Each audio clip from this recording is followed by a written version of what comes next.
WA Podcast. Tá valendo então?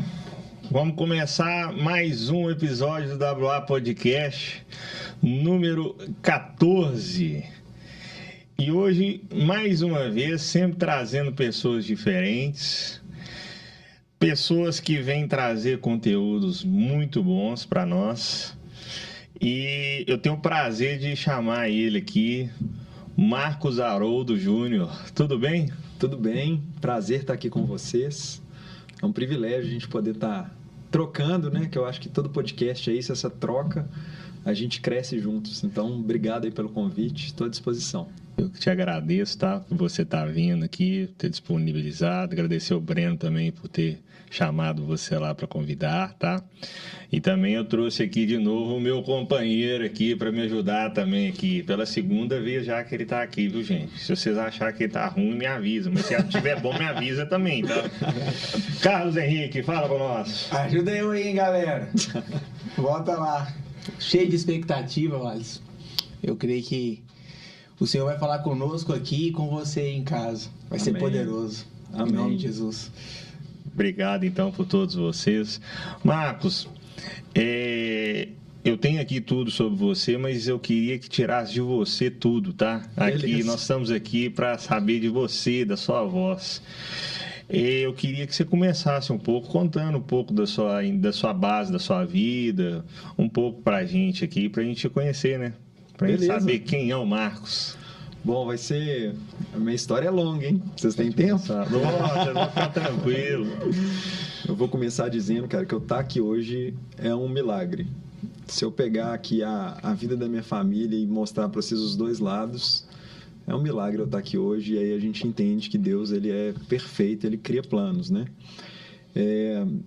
Do lado de mãe, meus avós maternos eu não conheci. Meu avô era pastor presbiteriano. Ele, um pastor um pouco à frente do tempo dele, muito estudado. Ele fez curso nos Estados Unidos. Minha mãe morou nos Estados Unidos quando era pequena. Então, assim, um pastor bem diferenciado. Tinha um pensamento mesmo da época, e muito cristão, muito firme, família linda, 4 filhos. A esposa dele, minha avó, grávida. E aí eles viajando, vem um caminhão na contramão, bate de frente. Meus avós falecem. O bebê que estava no útero da minha avó falece. A minha mãe é a mais velha de 4 irmãos. Ela tem que assumir aí o cuidado com os irmãos. Vão morar na casa de uma tia, a quem nós somos muito gratos, que acolheu a família da minha mãe nesse momento. Minha mãe entendendo ali o que aconteceu, né? Muito difícil, porque o sonho dela era ser pianista, coloca uma platina no braço, perde o sonho imediatamente, né? Não dava para mexer mais com isso. Minha mãe sempre foi muito pragmática, muito prática, e ela falou: eu preciso passar na federal. Então, enquanto os irmãos dela se lamentavam, ela falou: eu preciso estudar. Então, ela acolhia os irmãos na casa da tia dela, mas ela entrava escondida no banheiro para conseguir estudar. E minha mãe passa na federal, em psicologia, e pouco tempo depois ela começa a namorar o meu pai. Meu pai 10 anos mais velho que minha mãe, e eles casam. E por outro lado, a história do meu pai, interessantíssima. A história da família do meu pai é o seguinte: meu avô, com 57 anos, ele vai na festa de 15 anos da minha avó, e ele fala: eu vou casar com essa menina. E casou com 60 e ela com 18. Te assustar, né? Outra época. 60 anos? Ele tinha 60 e minha avó 18. E aí é o seguinte: é milagre ou não é? Sim. Um senhor de 60 ter filho? Sim. Só que meu pai não é o primeiro filho deles, nem o segundo, nem o quinto, nem o 8º. Meu pai é o 9º filho dele. Uau! E depois do meu pai ainda tem mais 3, são 12 filhos. Meu Deus. Então, O último filho que ele teve foi com quantos anos? Agora acho que 82, se não me engano. E ele morre com 84, se não me engano, e deixa 2, 4, 6, 8, a escadinha. Então eu falo, tá aqui é um milagre, né? Minha mãe sobrevive a um acidente, nos quais os pais dela morreram. encontra meu pai 10 anos mais velho que ela, e meu pai é um milagre, porque é o 9º filho de um senhor que começou a ter filho novamente aos 60 anos. Então, deve ter meu pai lá para os 70 e tantos. Então, é milagre mesmo. Por isso que eu falo, é um milagre eu estar aqui hoje. Seu pai, qual que é a profissão dele? Meu pai é dentista. Chegou a fazer na Federal junto com sua mãe? Ou não? Não, minha mãe fez psicologia e meu pai 10 anos mais velho, então já tinha formado quando ele começou a namorar minha mãe. Meu pai até hoje trabalha, vai fazer 73 agora, e minha mãe aposentou e hoje ela ajuda meu pai, mas minha mãe depois mudou a carreira dela. Minha mãe foi professora infantil, depois começou a dar consultoria na área de gestão. Trabalhou com o professor Vicente Falcone, que é o dono da maior consultoria do Brasil. E depois ela caminhou por si mesma e foi fazendo outras coisas, chamada para trabalhar em governo. Foi presidente da Ultramig, foi secretário de Educação do Amazonas, foi vice-presidente da Fundação João Pinheiro aqui, presidente do Conselho Estadual de Educação. Então, redirecionou a carreira para outra área, assim. Essa é a minha história familiar. E meu avô pastor, família da minha mãe, né, já era evangélica, presbiteriana. Família do meu pai, a maioria era metodista. Para não brigar, eles casaram e foram para o Batista. Então, sou nascido e criado na Igreja Batista Central de Belo Horizonte, a única igreja da qual eu já participei até hoje na minha vida. Nasci lá e estou lá até hoje, servindo. E aí nasceu você e como que foi? Aí como é que começa a sua carreira de vida? Pois é, nasci 5 anos depois nasce minha irmã, né? Cresci em um lar evangélico, com princípios cristãos. Sempre meus pais me levavam na igreja, etc. Mas chegou uma época que comecei a contestar o porquê que eu estava indo na igreja. E aí eu falava, cara, eu venho porque meus pais me trazem. Mas e o que é isso, né? E aí eu fui buscando isso de Deus e conheci Jesus, assim, aceitei Jesus no meu coração e batizei aos 12 anos. Glória a Deus. Aí em 1994 fui batizado, entendendo e aí indo na igreja não mais só porque meus pais me levavam. E é importante que os pais levem porque a experiência de constância faz a gente evoluir, né? Então aprendi muita coisa na igreja nesse tempo, mas encontrei Jesus aos 12 anos ali de uma forma real, por escolha própria, né? E aí eu batizei e aí assim, já decidido por mim mesmo, fui muito abençoado por Deus, porque eu creio que a vida na comunidade cristã te protege muito de muita coisa, né? Você vai tendo ensinamentos, pessoas para te guiar, para te direcionar, muitos amigos, amizades que vão te ajudar. Então, para mim foi muito positivo. E assim, falando um pouco até disso, ali com 12 anos você batiza. A partir dali você começa a entender que os caminhos de Deus, o processo começa a entrar na sua vida com 12 anos ou não? Eu acho que antes, né? O processo ele sempre começa antes. Assim, eu acho que toda experiência ela vai gerar sentimentos e sensações, mas a constância ela é que vai moldar o seu caráter. Isso em tudo na nossa vida, né? Nós vamos falar um pouquinho aqui de ação social, etc. E é a mesma coisa.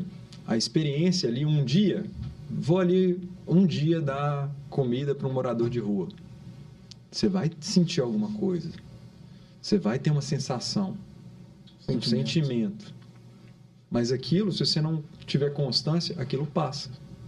Agora, se você faz isso de forma constante, o que acontece? Aquilo vai te moldando.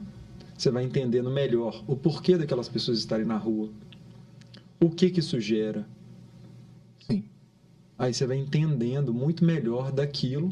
Por quê? Porque você tem uma constância. Então, deixa de ser só um sentimento e uma sensação. Aquilo vai moldar o seu coração e o seu caráter. Então, acho que tudo na vida é assim. A minha experiência com Cristo também foi assim. É um processo. Tudo que eu ouvi lá atrás, antes de eu me batizar, antes de eu me converter, foi ajudando a moldar. E a constância, por isso que eu falo que é importante, né, a gente ir, ouvir e buscar. Por quê? Porque isso vai moldando. Até que eu cheguei numa decisão consciente e continuo sendo moldado, né? Porque a vida cristã é isso, né? A gente está em constante evolução. Ela não tem teto, né? A gente vai subindo degrau a degrau e vai crescendo nessa busca por mais intimidade, por transformação da mente, né? O que a Bíblia fala de transformar pela renovação da mente, é Jesus que vai transformando. Então, quanto mais a gente convive com Ele, mais a gente vai entendendo e mais a gente vai sendo transformado e moldado. Tem uma palavra bíblica na sua infância que te chamou a atenção? Que te trouxe, que te marcou? Na minha infância, eu acho que eu não direi nem palavra, eu acho que o primeiro versículo que eu decorei na vida foi: provai e vede que o Senhor é bom. Bem-aventurado aquele que nele confia. Salmo 34:8. Então, acho que isso foi muito importante. Isso é a escolinha bíblica de criança, mas foi o primeiro versículo, ele me marca, porque ele diz muito sobre quem eu sou hoje, né? Eu fico muito tranquilo, a gente passa por tribulação, por problema na vida, mas bem-aventurado aquele que nele confia.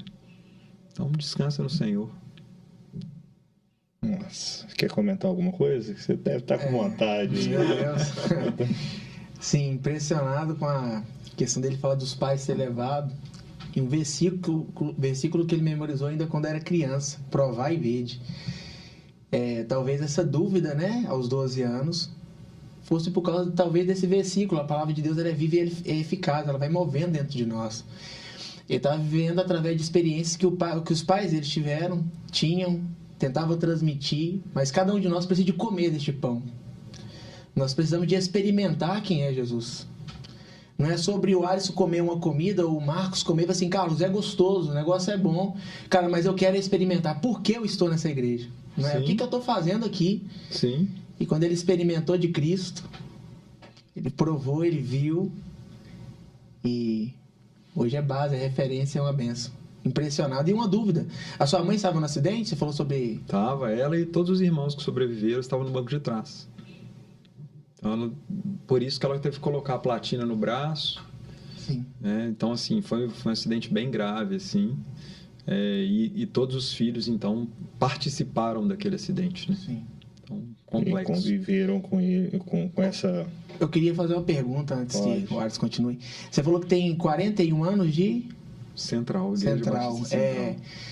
Uma dúvida que talvez você que está em casa aí tenha: como lidar com os problemas na igreja? Porque nós somos homens, somos falhos. O que você usa? Como Na verdade, que você já... A pergunta antes dessa é: o que é igreja? O que é igreja? Boa. Essa que é a pergunta, porque as pessoas criticam a igreja como se a igreja fosse um prédio, uma instituição. Somos nós. E ela está distante. Cara, quando eu estou falando mal da igreja, eu estou falando mal de mim mesmo. Uau. Porque nós somos o quê? O santuário do Espírito Santo. O Espírito Verdade. Santo habita em nós. Então, se a igreja tem um problema, eu é que tenho esse problema. Esse problema sou eu e é meu. Boa. E é isso que a gente tem que entender. A gente vê tanta gente aí buscando conforto em igrejas, e não tem problema, né? Tem igrejas que realmente são diferentes das outras, e aí a gente tem que estar onde a gente se sente mais confortável. Mas, cara, 1, 2 vezes na vida, não precisa você ficar pulando de igreja em igreja. A gente vê hoje muitos cristãos são caçadores de bênçãos. Eles ficam buscando aquele lugar. Está insatisfeito com alguma coisa? Beijo, me liga, tô indo para outro lugar. E aí não adianta. Por quê? Porque você não é moldado. Verdade. E aí o que a gente tem que enxergar é: qual o problema que minha igreja tem? Entendi o problema. Como que eu posso solucionar esse problema? Que eu sou parte do problema e posso ser parte da solução. E a gente começa a atuar junto com outros irmãos, que nós somos igreja, para que a igreja melhore. Quem vai melhorar? Nós mesmos. Nós, sendo resposta. Sendo resposta. Então, eu acho que igreja, a gente tem que tirar o foco de igreja, instituição, e colocar, cara, a igreja sou eu. E eu é que tenho que mudar.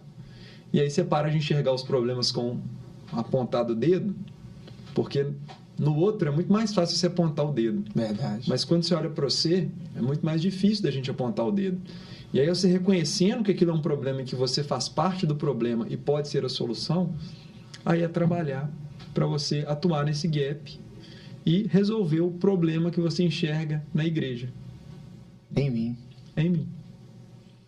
Quer comentar mais alguma Não, coisa? já esclarecido, profundo aí, viu, gente? Entenda que o Cristo ensina, né? Antes de tirar o cisco do olho do irmão, retire a trave do teu olho. Exatamente. Então, entender que eu faço parte, que eu sou problemático e que eu tenho que ser resposta para o problema. Exatamente.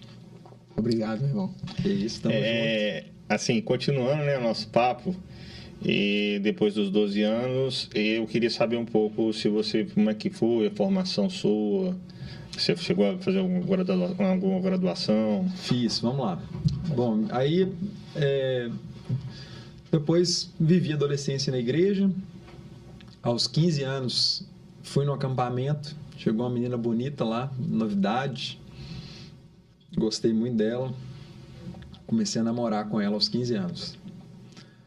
Mas eu não tinha maturidade para namorar e nem ela, então nós terminamos. Depois disso eu tive um outro relacionamento, ela teve um outro relacionamento, mas aos 19 anos nós voltamos a namorar. E hoje é minha esposa, Vanessa. Te amo, amor. Nós temos 2 filhos. Parabéns. Melissa está com 10, Miguel está com 7. E aí a gente se conheceu na igreja e está construindo nossa família baseada nos valores cristãos. Então, família é base para tudo, né? E, do ponto de vista profissional, eu escolhi administração. Via muito minha mãe trabalhando com gestão, então uma coisa que eu me interessava. Minha mãe tem vários livros escritos sobre PDCA, 5S na escola, tudo voltado para a área de educação, achava interessante e comecei a atuar aí nessa área. Rodei um bocado já no meio público, no meio privado, e tem 7 anos, vai fazer 8 anos que eu estou num grupo empresarial, trabalho hoje como gerente de processo, fiz uma pós em marketing, atuo com gestão empresarial, desenho de processos, indicadores, etc. Já tem muito tempo, mas estou nesse grupo já tem 7 anos, muito feliz. Esse grupo é o que hoje? A gente tem uma consultoria que chama Prime, e a gente presta serviço para algumas empresas do mesmo grupo. Então, tem um plano de saúde PET, tem uma agência de marketing de conteúdo e temos clientes também que a gente faz um outsourcing e a gente trabalha no modelo de gestão e oferece sistema, marketing, jurídico, RH, desenho de processos, análise de performance corporativa para várias associações de proteção veicular e para essas empresas do grupo. Bom, eu vou agora assim perguntar coisas mais da parte de administração, que é o meu entender aqui, e dele já é mais a parte cristão aí e tudo. Bora lá. Qual que é o maior problema hoje que você vê nas empresas? Maior problema? Pode generalizar para mim, se você puder falar hoje. Assim, depende do ambiente que você vive, né? Assim, eu vivo num ambiente de crescimento exponencial há muito tempo. Eu cheguei na empresa, tinha 20 e poucos funcionários. Hoje a gente lida com mais de 600 pessoas. Então, um problema que eu vivo é um problema bom. É de capacitar as pessoas para que elas entendam rapidamente do negócio e possam gerar resultado. Eu tenho outro problema bom. A gente cresce rápido, então os processos vão mudando, eu tenho que estabilizar esses processos, eu tenho que desenhar rápido, eu tenho que entregar rápido para que ele funcione.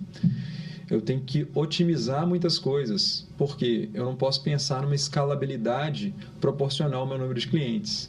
Então, eu tenho que pensar em melhoria, otimização e sistematização dos processos para que, se eu sair de 1.000 para 2.000 clientes, eu não tenho que dobrar minha quantidade de funcionários. Então, esses são vários problemas bons que eu enxergo, né? O mundo hoje ele muda numa velocidade impressionante. Então, a gente tem que responder às mudanças muito rapidamente. Mas, mais do que responder às mudanças, eu acho que a gente tem que antever a diretriz do mercado, o que está acontecendo, para que a gente haja antes, para que a gente já esteja preparado para aquilo que vai vir. E aí é visão, né? Então, tem que ter um modelo de gestão estruturado, tem que ter planejamento estratégico, tem que ter visão, missão, valores bem estabelecidos, eu tenho que entender quem eu sou e para onde eu vou. E aí, nesse mundo hoje de muitas startups e tal, muita gente nasce sem saber nem o que quer ser, né? Mas muita gente dá certo. Por quê? Porque consegue adaptar a mudança e fazer acontecer. Então, essa velocidade da mudança, eu acho que é o que direciona aí a maioria das empresas. E você mudar uma empresa grande é mais difícil que você mudar uma pequenininha, que você tem que mudar muita coisa. Então, quanto mais rápido as empresas responderem ou se anteverem, mais elas vão durar, mais elas vão ser perenes. Mas assim, você vê hoje o problema de uma empresa hoje é um problema de fluxo de caixa, é um problema de gestão dentro dela, de gestão de pessoas. O que é o maior hoje que você vê assim? Qual que é a maioria que você vê? O maior problema hoje inserido dentro de uma empresa? Eu queria ser mais profundo. O maior problema é complicado da gente falar porque cada empresa vive problemas diferentes, né? Mas eu acho que assim, uma empresa que investe em gestão e tem um modelo de gestão sólido e bem estabelecido, ela tem muito mais chance de crescer, de se dar bem no mercado. Então, por exemplo, você vai fazer uma contratação. Processo de contratação todo mundo conhece, né? Você faz uma entrevista, analisa o currículo, etc. Mas depois que o cara entra, esse cara tem que ter um desejo de estar ali com você. Então, ele tem que ter propósito. Ele tem que entender para que você existe, o que você vai gerar de benefício, de valor para a empresa, para a sociedade, para ele. Se ele tiver um plano de carreira estabelecido, ele tem claramente para onde ele pode ir, como que ele pode crescer. Se ele tem metas e indicadores, ele sabe o que ele tem que fazer para ele atingir esse crescimento. Então, quanto melhor o seu modelo de gestão, mais fácil você se impor no mercado. Legal você falar isso aí, porque as pessoas não fazem isso, né? Isso aí, essas pequenas empresas hoje querem botar a pessoa, vai lá, tudo põe, der certo, deu. E não só as pequenas, não. A gente pega muitas grandes empresas hoje que não tem, por exemplo, uma coisa básica, que é um plano de carreira. E como funciona um plano de carreira? Qual que é a estratégia hoje num business hoje para esse plano de carreira acontecer? Hoje, por exemplo, na empresa que a gente trabalha, a gente tem os cargos e cada cargo tem steps. Então, assistente de processos, ele tem um salário de assistente de processos no step 1. Metas e indicadores, semestralmente a gente faz análise de desempenho individual e a gente cruza as metas e indicadores que ele atingiu no semestre com uma avaliação comportamental feita pelo colaborador e feita também pelo gestor.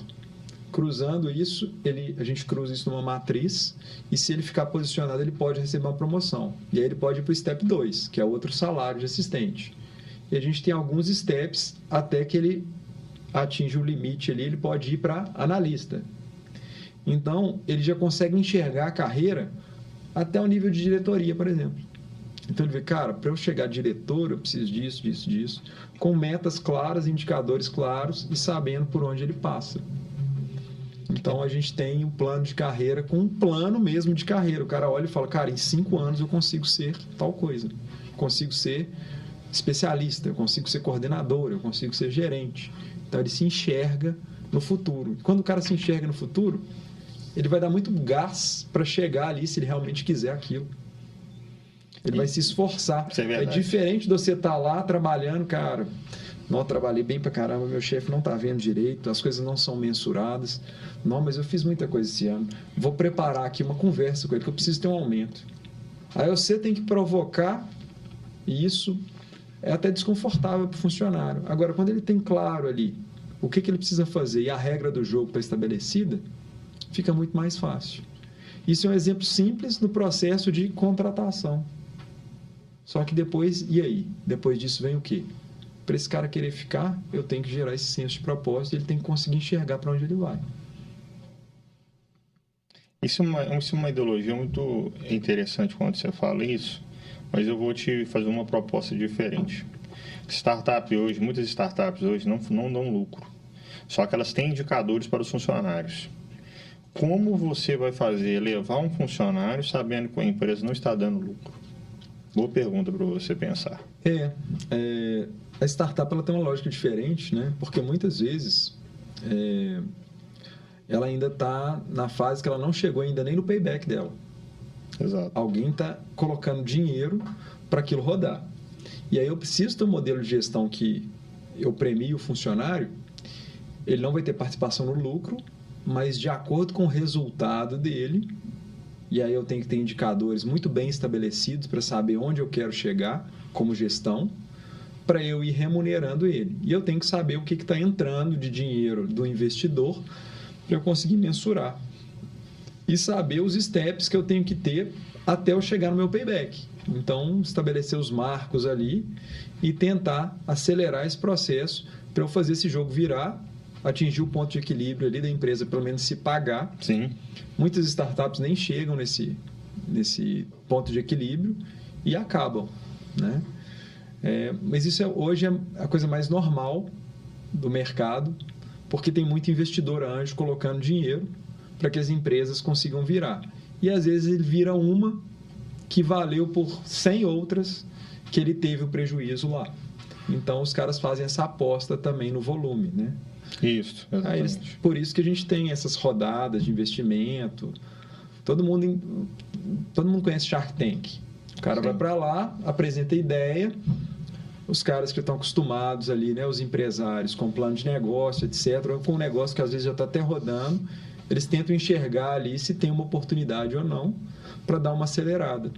Sim, sim, sim. Eu acho que muitas vezes hoje também essas empresas têm que entender que elas precisam de parceiros, né? E aí eu preciso de gente boa, eu preciso de quem enxerga diferente de mim e enxergar no olhar do outro, né, algo diferente para eu conseguir também agregar valor e fazer meu negócio rodar. Isso é uma habilidade difícil, que principalmente os donos, os CEOs das empresas, eles têm que conseguir enxergar o que eles precisam para virar o jogo. Agora eu te pergunto, 5 indicadores para o empresário hoje. O que você daria hoje? O que é os 5 indicadores hoje que você daria para o empresário ter sucesso hoje? Cara, vários deles, assim, depende da área, né? Mas, assim, margem, a gente tem que ter margem,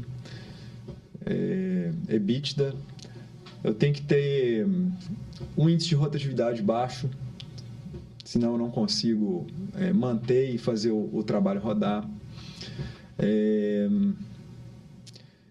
Tem que ter indicadores fim, então o índice de cumprimento de determinada coisa do meu processo, do meu produto, volume de vendas, aí depende do que você trabalha, se é com serviço, se é com produto, depende também do nicho que você atua. Por exemplo, tem negócio que é escalável, tem negócio que não é. Então, por exemplo, um dentista, um fisioterapeuta, ele não tem escalabilidade. Por quê? Porque ele trabalha só com horas. Ele tem aquelas horas por dia para entregar e atende X clientes por hora. Então, tem um limite de escala, né? Você pega, por exemplo, uma venda de produto online, eu não tenho limite. O cara pode comprar a qualquer hora, eu posso vender quantos eu quiser e entrego no Brasil inteiro. Então, tem que entender o negócio para você ir direcionando e pegando os indicadores fim. Mas eu acho que basicamente é isso. Você falou bastante coisa que encaixa bastante com o meu pensamento também sobre isso. E, assim, para você também perguntar, mas você deve estar doido para perguntar aí, mas deixa eu te perguntar uma coisa interessante que está tendo no momento aí. Eu acho que você deve ter uma opinião formada sobre isso também. Você falou sobre marketing digital e tudo. O que você acha hoje da inteligência artificial? Você pode falar um pouco sobre isso? Posso. Eu gosto muito de tecnologia. Eu acho que inteligência artificial é uma coisa que vai trazer muitos benefícios, mas como tudo que a gente tem na vida, tem riscos, ônus e bônus. Eu estava vendo esses dias uma reportagem falando que os treinadores da inteligência artificial estão ganhando muito pouco. Então, eles pegam as pessoas para avaliarem aquilo para treinar a inteligência artificial, e elas estão ganhando muito pouco por hora. E são pessoas, na maioria das vezes, de baixa formação, e a gente tem um risco de treinar errado às vezes. Então a gente tem que chegar no equilíbrio. É difícil, né? A gente não sabe para onde o mundo vai. A gente vê alguns grandes empresários aí falando do risco, que isso deveria acabar. É complexo. Assim, a gente não tem um caminho desenhado ainda, mas eu acho que ela vai ajudar em muita coisa. Eu consigo As pessoas falam, às vezes, da automatização e falam como se ela fosse algo negativo que vai tirar emprego. Eu não enxergo dessa forma, porque se é um trabalho repetitivo e um processo estabilizado, para que eu vou ter um ser humano para ficar fazendo a mesma coisa? Eu ponho uma máquina para fazer aquilo e capacito aquele ser humano para fazer algo muito mais importante. Então, o desafio é esse. Eu acho que muitas profissões vão sendo eliminadas. Isso vai ser, acho que natural da nossa evolução. A inteligência artificial vai ajudar nisso, de eliminar algumas profissões ou reduzir o número de profissionais que vão atuar naquela área, porque ela vai automatizar muita coisa, né? E cabe a cada um entender quem que ele vai ser no mercado. As pessoas também precisam se adaptar, melhorar, evoluir, para elas não serem dispensáveis, né? Então, a gente vê isso em outras coisas. Você pega aqui um chatbot hoje, é uma automatização. Quantos empregos de telemarketing que deixaram de existir por causa de um chatbot? Verdade. Muitos empregos. Só que isso é ruim? Não. Menos pessoas vão trabalhar com telemarketing e vão se capacitar para fazer outras coisas. Que é o próprio cara do sistema que vai fazer exatamente. o chatbot. Exatamente. Então eu tenho que focar em outras áreas e aí menos pessoas vão trabalhar com aquilo e outras pessoas vão trabalhar. Essas mesmas pessoas vão trabalhar com outras coisas, né? Aí a gente tem que ter política de capacitação. Só que o ser humano ele começa a ter um sarrafo maior de qualidade. Ele tem que ser uma pessoa melhor. Não sei se você enxerga assim também. Eu enxergo e não tem volta, né? Na época dos meus pais, faculdade era suficiente para qualquer um. O cara entrava na faculdade, o cara tem curso superior.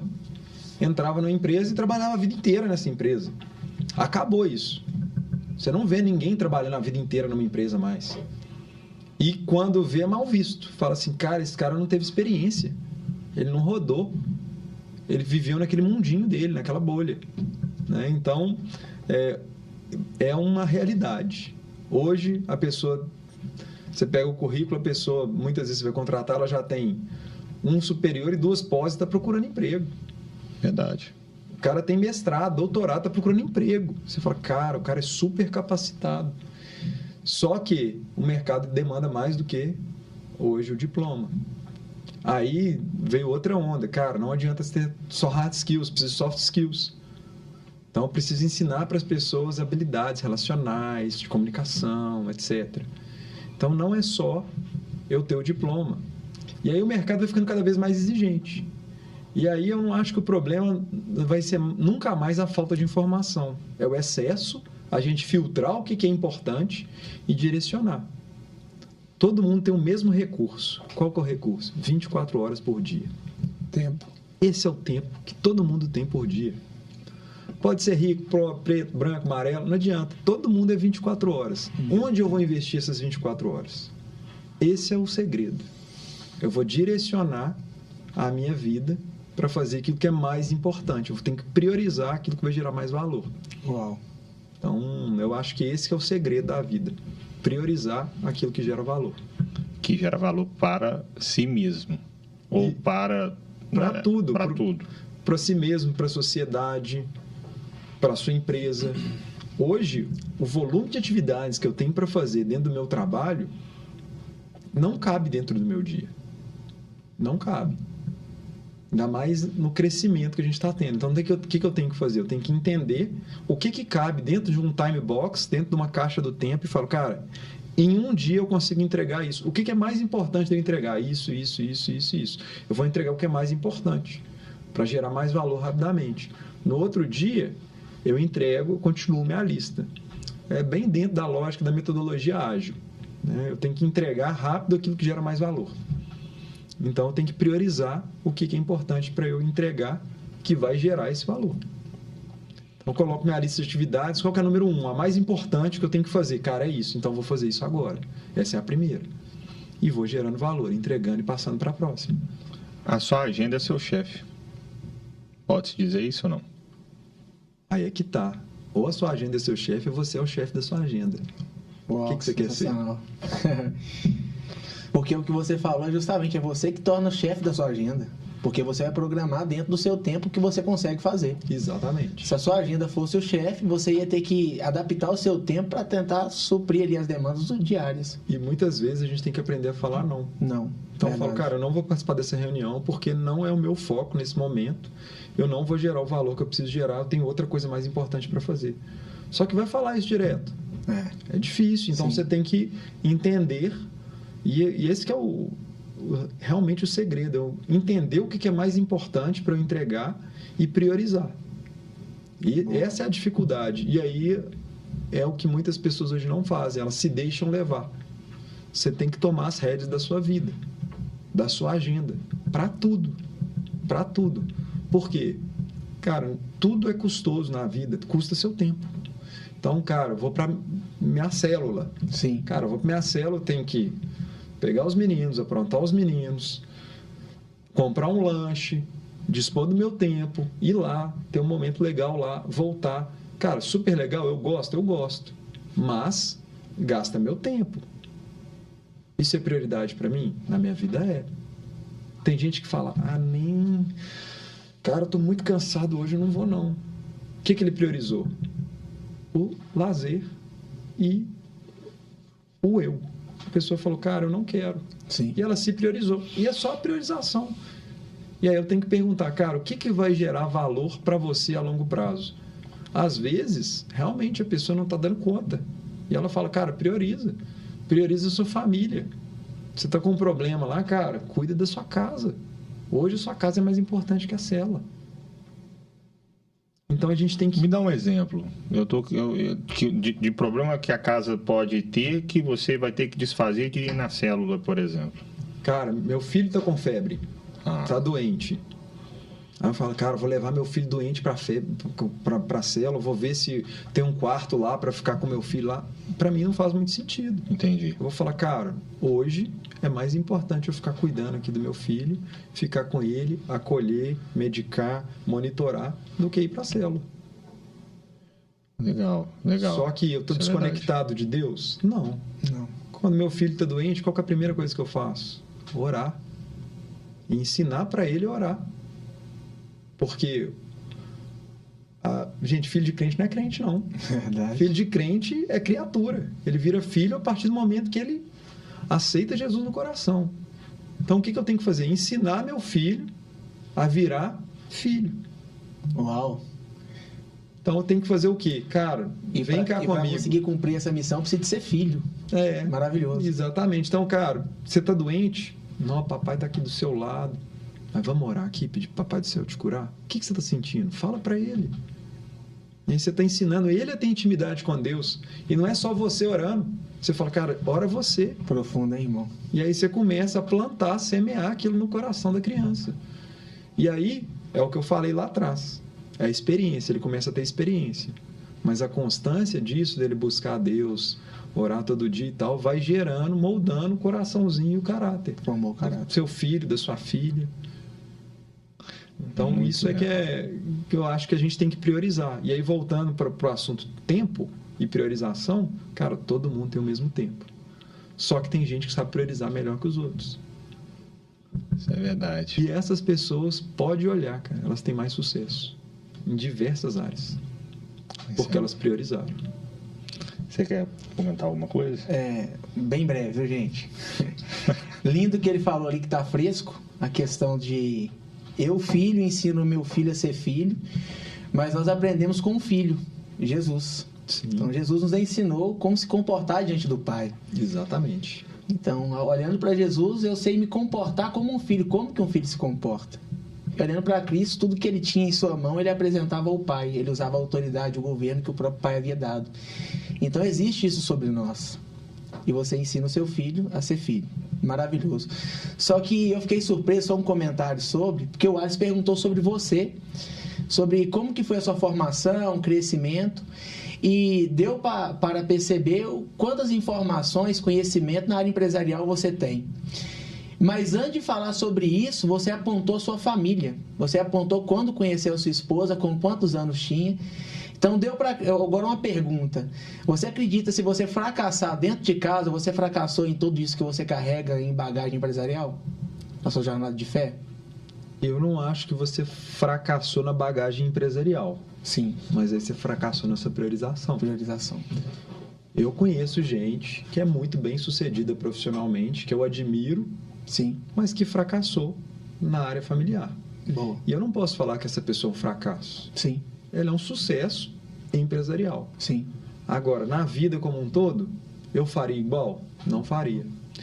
E isso é um risco que a maioria das pessoas que trabalham no meio corporativo e são muito bem sucedidas nele, correm. Por quê? Porque quem trabalha e é bem sucedido normalmente gosta muito do trabalho. Sim. Então, você tem que tentar equilibrar sempre a vida. A vida não é feita só de trabalho, ela não é feita só de igreja, ela não é feita só de família. Ela não é feita só de nada. É um monte de coisa e é aquele desenho que todo mundo imagina, todo mundo rodando os pratinhos aqui, equilibrando com a perna, com o braço o tempo inteiro. E a gente tem que tentar o equilíbrio. Sim. E tem vezes que você vai ter que entregar mais dentro de casa. Boa. E tem vezes que você vai ter que entregar mais no trabalho. Ter equilíbrio. E tem vezes que você vai ter que entregar mais na igreja. Então, o equilíbrio, eu acho que é o segredo disso aí, sabe? Agora, eu acho que a gente tem que priorizar aquilo que é prioridade para Deus. Sim. Então, o que eu enxergo? Primeira coisa, relacionamento com Deus. Esse é o número 1. Sim. Então, Deus em primeiro lugar. Deixa eu fazer uma pausa. Agora eu fiquei com uma pergunta aqui. Que eu fiz essa mesma pergunta para 3 pessoas até cristãs. Um delas foi o Bruno Jekin. E eu Meu vou te amigo fazer. Brunão, aquele abraço. Um abraço, meu amigo. Sargento Obrigado. Bruno. Esse eu gosto, viu? Esse é meu amigo. Mas foi uma pergunta que eu fiz aqui, até que ele estava aqui do meu lado aqui, e eu vou te fazer a mesma pergunta. Quando você viu Deus já operar no seu trabalho já em algum momento? Várias vezes. Tem como você citar pra gente? Várias vezes. Por quê? Onde que a gente falou que o Espírito Santo habita? Em nós. É nosso. Então, eu como cristão, o que eu tenho que gerar? Fruto do Espírito. Então, se eu pego os frutos do Espírito, domínio próprio, mansidão, várias vezes a gente fica com raiva de alguma coisa, você quer estourar, mas você fala, esse é o Marcos pessoa, mas o Marcos que aceitou Jesus não pode agora estourar. Ele tem que ser manso, ele tem que ter domínio próprio. Então, várias vezes eu vejo na minha atitude algo que foi Deus que está trabalhando no meu coração e que eu tenho que fazer. E eu não estou falando que você tem que ser manso no sentido de ser bobo, não. A gente tem que cobrar resultado. Né? No papel que eu tenho hoje de gerente, eu preciso cobrar da minha equipe entregas. E eu cobro, só que sempre de forma respeitosa. Firme, mas respeitosa. A gente não humilha ninguém. Ninguém fala, cara, você é burro, você não fez isso. Não é isso. Mas cara, você não entregou isso aqui, vem cá. Senta do meu lado. Que ajuda que você está precisando. Você entendeu isso? Você não entendeu? E aí eu acho que a visão de Cristo ela tem que estar o tempo inteiro em nós. Então, como que Jesus tratava as pessoas? Ele pegava e expunha o pecado e deixava de lado? Pegava o erro, apontava e saía? Não. Ele falou, cara, isso aqui está errado. O caminho aqui é esse. Então, cabe a gente apontar o caminho. Então, eu vejo muito, né, em mim, nas minhas atitudes, por fruto do Espírito, e vejo também em situações delicadas. Por quê? Porque muitas vezes a gente tem que...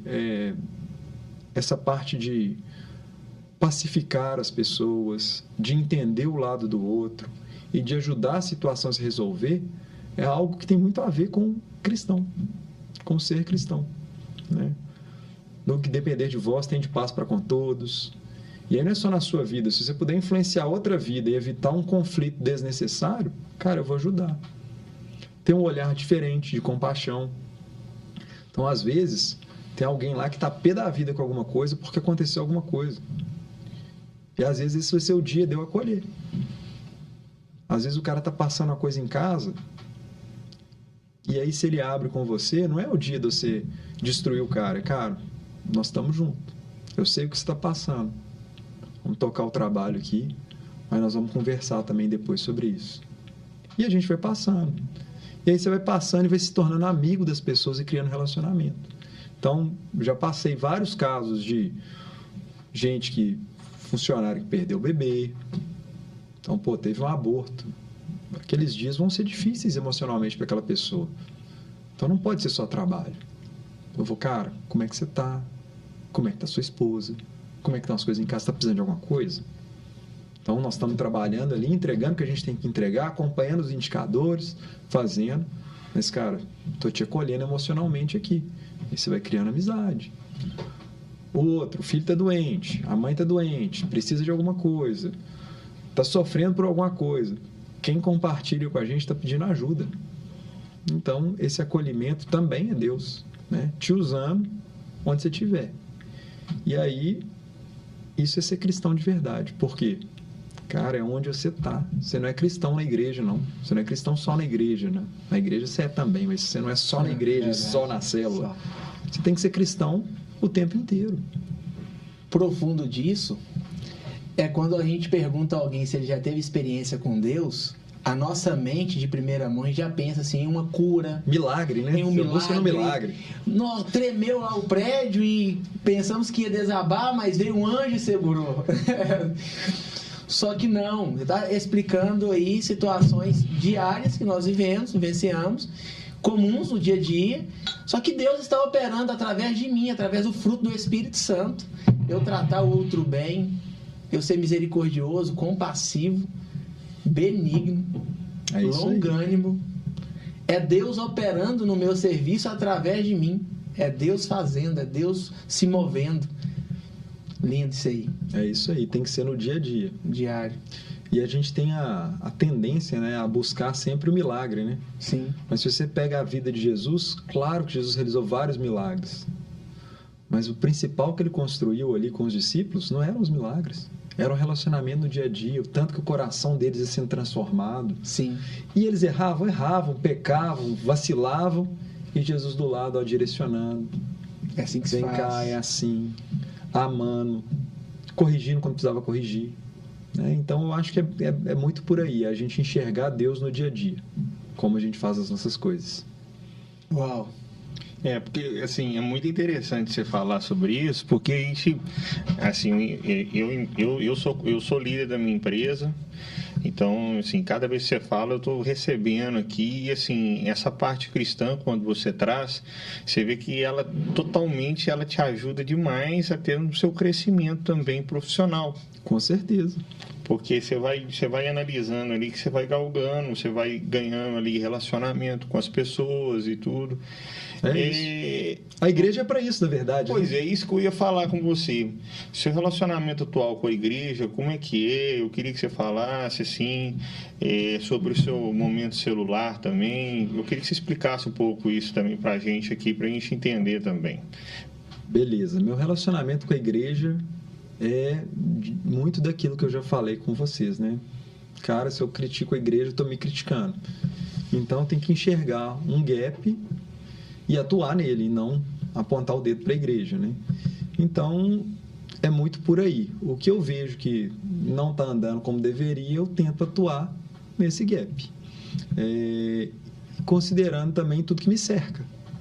Então, o meu momento, eu fui líder de célula muitos anos, desde 2001 até 2023. Esse ano eu deixei de ser líder de célula.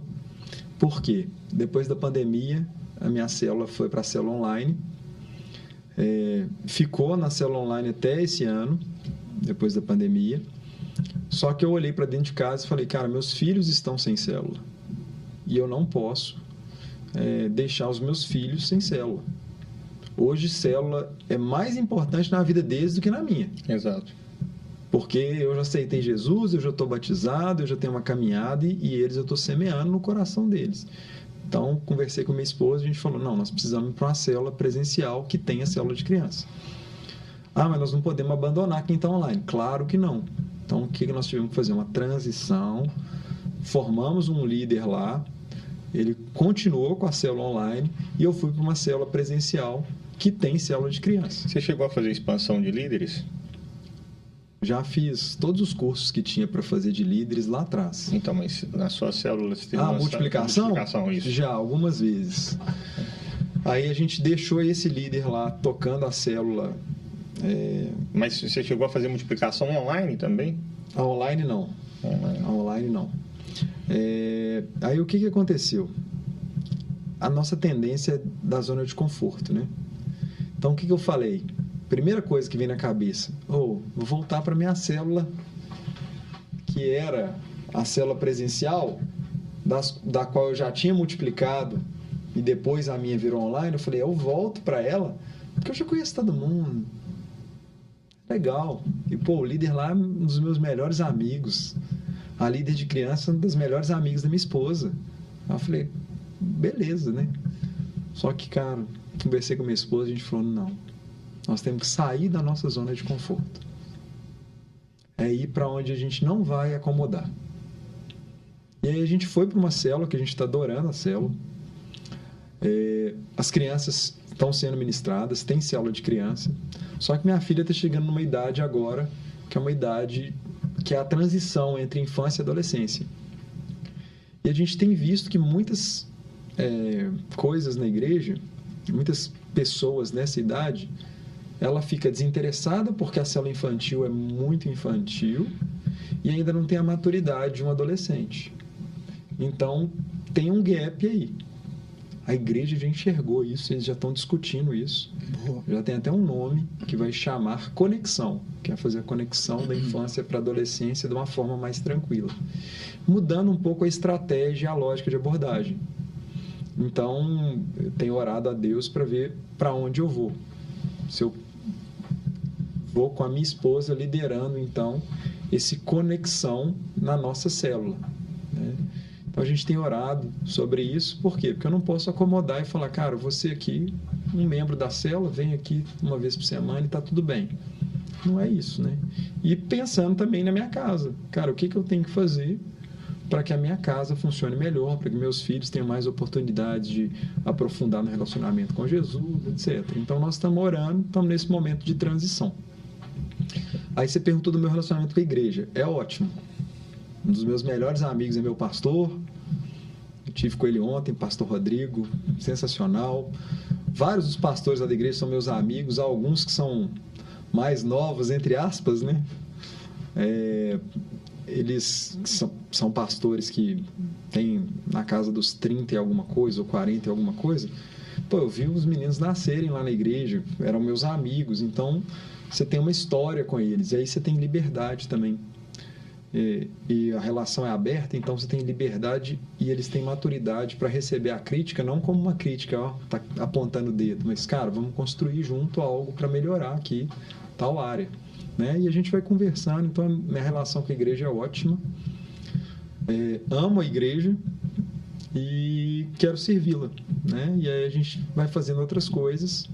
Uma delas que hoje eu trabalho muito no direcionamento é o Movimento Eleva, que é um trabalho, um movimento de voluntariado social cristão, que aí daqui a pouquinho a gente fala mais dele. Antes de você falar sobre o Movimento Eleva, eu venho muito acompanhando o Tô na Célula, não sei se você viu, do Bruno Jack. A gente... Demais.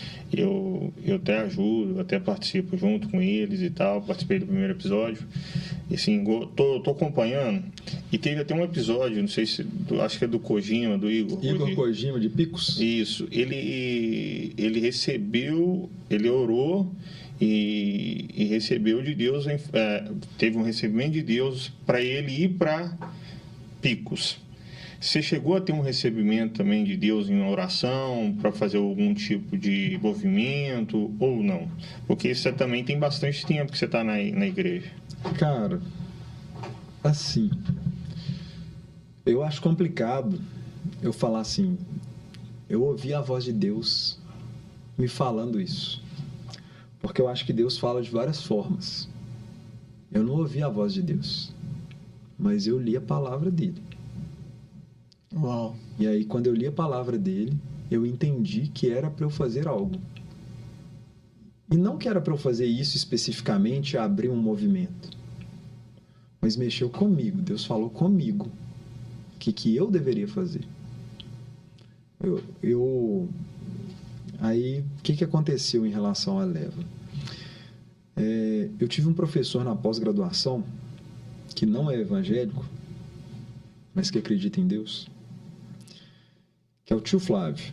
Tio Flávio, quando ele era meu professor na pós-graduação, eu acho que ele dava aula em uns 12 cursos.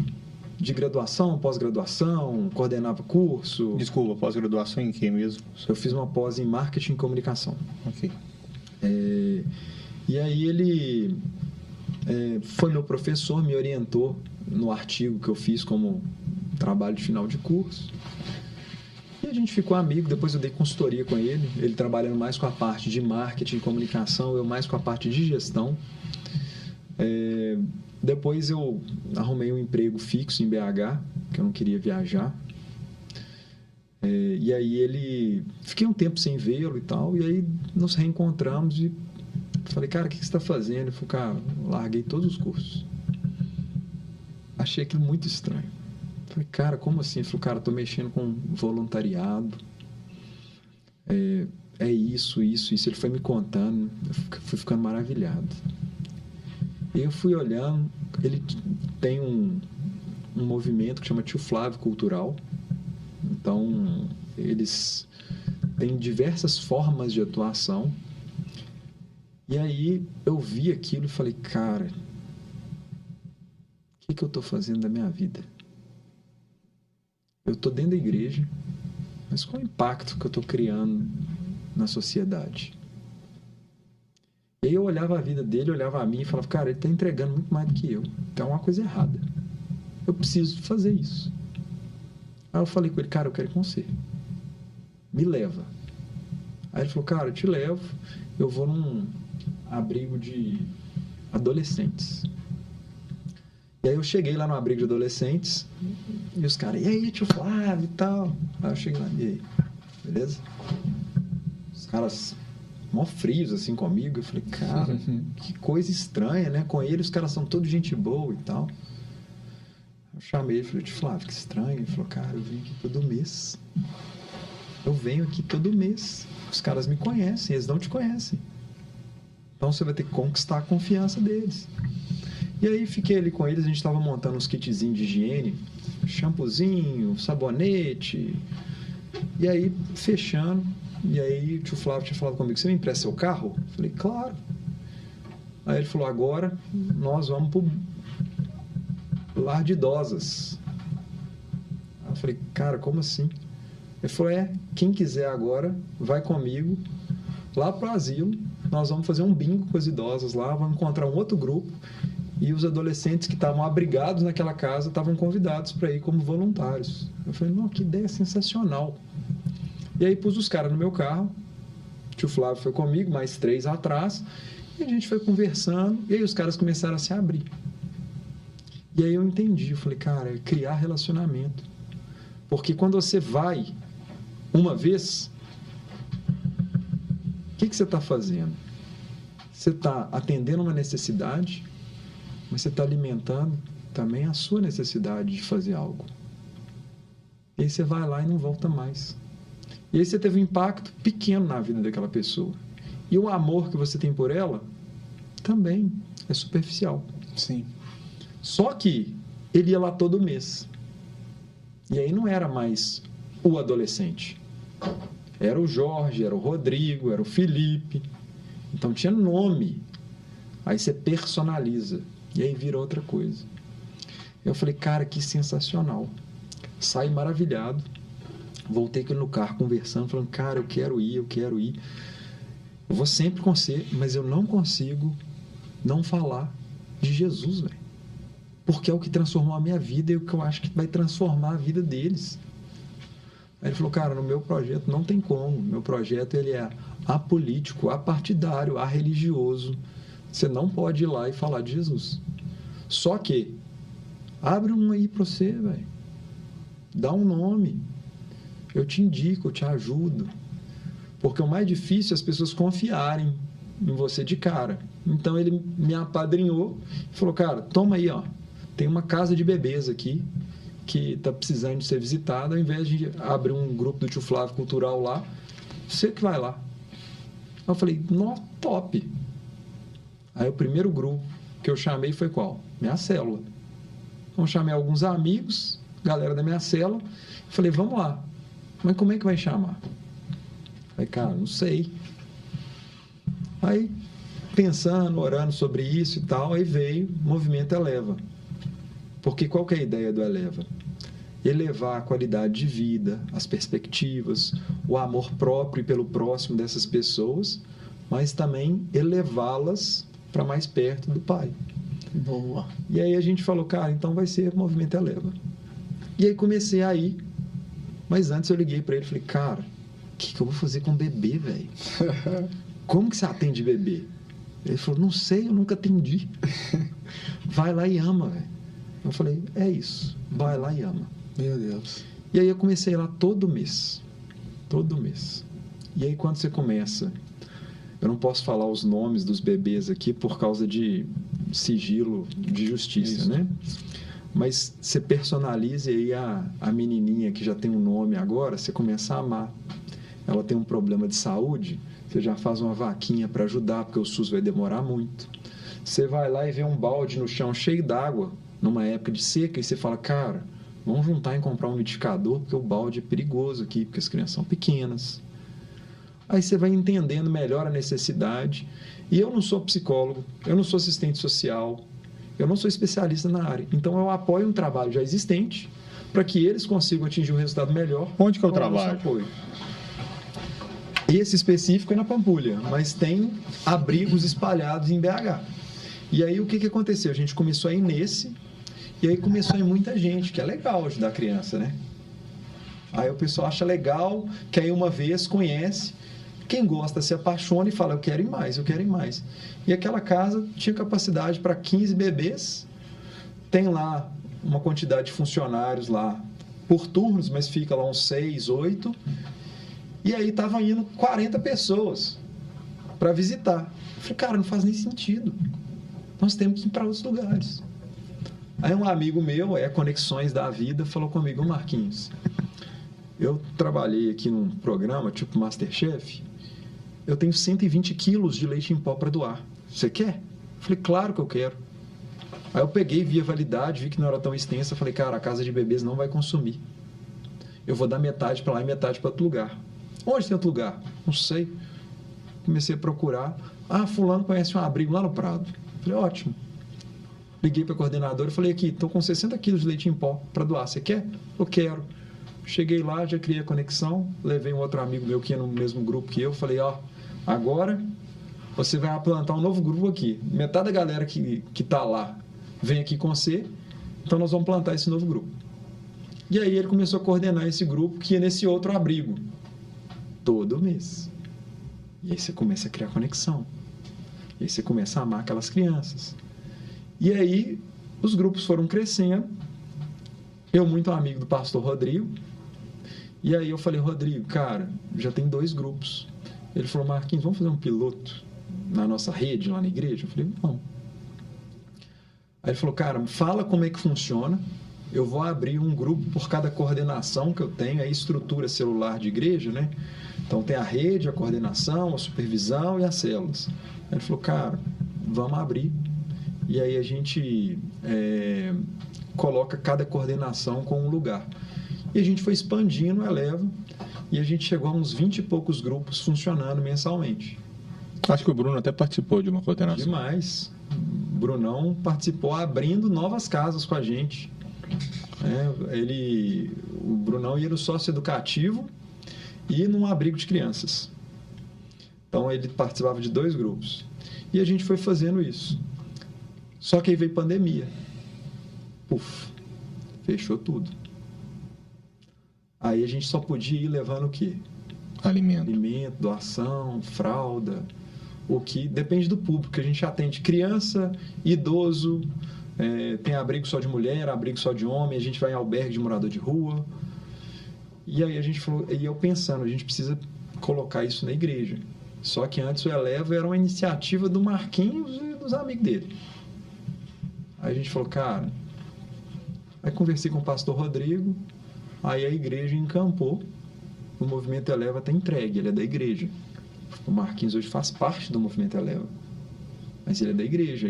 Tem se você entrar lá, central, online, /Eleva, tá lá, Eleva.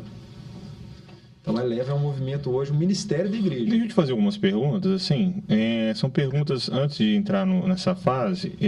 Por exemplo, um morador de rua que está no albergue, você já conversou com ele por que ele é morador de rua? Já com vários, mas eu não pergunto por quê. A gente tem uma série de regras para visitação. Então, uma coisa que a gente não pergunta para as pessoas é por que elas estão ali, o que aconteceu, né? Que a gente vai às vezes em prisão. Então, a gente não pergunta, mas eles falam. E aí tem as mais diversas histórias. Tem gente que está ali por falta de oportunidade. Hoje a gente tem na rua, às vezes, a terceira geração. O avô foi para a rua, o pai nasceu na rua e o filho nasceu na rua. Ele nunca teve uma casa. A gente já tem hoje 3 gerações de morador de rua. A gente tem gente que desiludiu da vida por algum motivo, algum baque muito grande emocional, perde uma esposa, filha, etc., não dá conta de lidar com aquilo e vai para a rua. Tem gente que é por problema de drogas, então a droga acaba com os relacionamentos, com a família e tal, e a pessoa vai para a rua. E aí tem vários motivos diferentes, né? E aí a gente vai entendendo esse mundo. E aí, voltando lá ao assunto inicial, o que aconteceu? Quando eu via tio Flávio fazendo isso, eu olhava e falava, olhava a minha vida e falava, cara, eu tenho que fazer alguma coisa, eu tenho que fazer uma coisa. E aí eu li, cara, Mateus 25, 31 a 46. Essa palavra, ela apunhalou meu coração. Doeu demais. Doeu muito. Porque quando Jesus está separando os bodes das ovelhas, é quem vai para a vida eterna e quem não vai. Aí o texto fala, pois tive fome, me deste comer, sede, me deste beber. Aí ele vai dando todos os exemplos. Nu, e me vestiste. Preso, me visitaste. Enfermo. Aí eu fui olhando tudo. E aí eles perguntam, quando que foi isso? Que você teve fome e a gente deu de comer? Quando? Falou, cara, o que fizeste ao menor dos meus irmãos, a mim o fizeste. E aí depois ele fala o contrário. Pois tive fome e não me deste comer. Sede e não me deste beber. E aí eles fazem a mesma pergunta. Quando? Ele fala, quando você deixou de fazer para o menor dos meus irmãos, a mim o fizeste. E aí, cara, aquilo rasgou meu coração. Que eu falei assim, cara, deixa eu ver aqui. Quantas vezes eu já visitei alguém enfermo que não era da minha família? Meu Deus. Quantas vezes eu já fui numa prisão? Quantas vezes eu deixei de dar comida pro cara na rua? Quantas vezes eu falei, Deus, misericórdia. Misericórdia, eu preciso mudar. Eu preciso mudar. E foi, respondendo a sua pergunta, Deus te falou para você fazer o Eleva? Cara, Deus falou que eu tinha que fazer isso. Que eu tinha que dar comida para quem tem fome. Que eu tinha que dar água para quem tem sede. Que eu tinha que vestir quem não tinha roupa. Que eu tinha que visitar os enfermos, os encarcerados. Eu não estava fazendo. Então foi uma palavra para mim. Ele não falou, faz um movimento. Ele falou, cara, faz você. Aí eu fui fazer. Falei, cara, eu entendi. Que porcaria de cristão que eu tô sendo. Nascido e criado na igreja. Não tô fazendo nada disso. Meu Deus. Tô sendo bode. Eu quero ser ovelha. Pelo amor de Deus, misericórdia. E aí eu comecei a fazer. E aí você vai achando caminhos. O tio Flávio, nunca fui na prisão. Vó comigo. Falei, então vamos. Tá bom. Aí, cara, meio sem graça assim. Falei, cara, eu vou levar um amigo meu comigo. Pastor Léo vai comigo. Beleza. Aí fui eu e ele, Pastor Léo. Aí eu fiquei no conforto, né? Que o tio Flávio dava uma palavra no sentido de motivação pra galera e o Léo pregava, né? E eu assistia. Coisa linda, né? Só que o tio Flávio falava em 10 minutos e o Léo em 15. Aí ele passava para outra cela. E passava para outra. Aí foi faltando gente para falar para a cela. Aí eu tive que começar a pregar. que experiência. E aí a gente sai da nossa bolha, porque nós vivemos uma bolha, cada um a sua, onde você foi criado, a sua cultura familiar, o lugar que você vive, e cada um tem uma bolha. E aí eu comecei a entender isso, falei, cara, eu quero sair da minha bolha, eu quero entender como que o mundo funciona, como que essas pessoas enxergam o mundo, por que elas estão nessa situação, como que eu posso ajudar. E aí a cabeça fica louca, né? Que você fala assim, cara, que tanto de coisa, como é que é? E eu sei que eu não vou conseguir mudar a realidade de todo mundo. Mas se eu conseguir mudar a realidade eterna de uma pessoa, Uau. já valeu a pena. E aí eu olhava para trás e falava assim, cara, olha o tamanho da minha igreja. Quantas e quantas pessoas não eram como eu, que falavam assim, cara, eu sempre fui bonzinho, gosto de ajudar as pessoas, não sei o que eu faço. Eu falei, cara, eu sei o que é para fazer agora. Eu sei como que eu tenho que fazer para chegar num abrigo, num albergue de morador de rua, entrar numa prisão. Então, cara, eu preciso oferecer isso para minha igreja. E aí nós começamos. Aí o Eleva foi entregue para a igreja mesmo, para que a gente possa fazer isso. E as pessoas falam assim, cara, eu tenho afinidade de lidar com mulher encarcerada. Você atende? Não, mas você quer atender? Busca. A gente monta um grupo. E aí a gente começa a visitar de forma Só para recorrente. dar uma pausa, você foi na prisão também. Como é que foi? Eu fui um sócio educativo em Neves. A mesma situação para mim, assim, é o que você falou, Marcos. Eu voltei impactado. Eu me senti útil ali. Eu creio que eu fui resposta de Deus para vários jovens. Nós ministramos a palavra. Vários ali confessaram Jesus como Senhor e Salvador. Jogamos um futebol com ele. Nós entramos lá, assim, brincando. Eu cheguei na cela. Eles falam, não fala cela, fala... No sócio educativo, fala leito. É um nome diferente, não fala cela. É como se fosse um quarto individual para cada um deles. Eu cheguei brincando, falei assim, ó, fiquei sabendo que vocês são bons de bola e a igreja veio aqui, não conseguiu vencer, eu vim, nós vamos jogar bola e a gente vai ganhar de vocês. Que isso, pastor? Tá tirando a gente? Não, eu quero jogar bola com vocês, só que nós vamos ter 30 minutos ali antes de palavra e vocês não são obrigados a sair daqui. Então vocês estão convidados a ouvir a palavra, nós vamos orar por vocês e depois a gente vai pro futebol. Então bora lá, pastor. Foram ouvir a palavra, Amém. receber de Deus. E nós jogamos futebol, perdemos de 20-3. Zoaram a gente, brincaram. Mas assim, que experiência maravilhosa que eu tive com Deus ali dentro. Como eu vi que eu era útil, a gente fica colocando talvez obstáculo antes de tentar, antes de ir, antes de fazer. Ah, eu não consigo, o que eu vou falar, como me comportar. E eu vi que foi um fluir de Deus. Eu não tinha planejado de chegar na cela brincando com eles. E quando eu cheguei, eu percebi que eles estavam igual você falou, tudo cara fechado, sério. Me encarava, fazia sinais um pro outro, de uma cela a outra. Aí eu tenho que quebrar isso, cara. Eu vou brincar com eles. Eu vou ser quem eu sou, o Carlos. E quando eu brinquei, quebrou. Eles brincaram com a gente. E tinha um jovem lá, até maior do que eu, um cara bem grande. E ele confessou Jesus naquele dia. Ele falou que na outra semana ele ia sair. Nós falamos sobre a igreja para ele. Só que ele saiu e foi assassinado. O cara morreu. Só que dentro da doutrina de fé que nós cremos que ele foi salvo. Amém. Que Deus nos levou ali com o propósito de salvar aquele homem. Então, assim, nós cremos nisso, eu creio nisso. E quando chegou a notícia, vem aquela tristeza, né? Que nós queríamos que ele congregasse conosco, cuidar, acompanhar de perto. Só que fomos ali, pregamos o Evangelho e nós cremos nessa eternidade, nós cremos que Ele está com o Senhor. E sobre isso, essa constância aí, a primeira demão, a gente sente um gozo, eu senti o próprio Deus tratando em mim muita coisa, quebrando em mim, desconfigurando muita coisa que eu pensava que era certo que não era, preconceitos, Sim. ego elevado.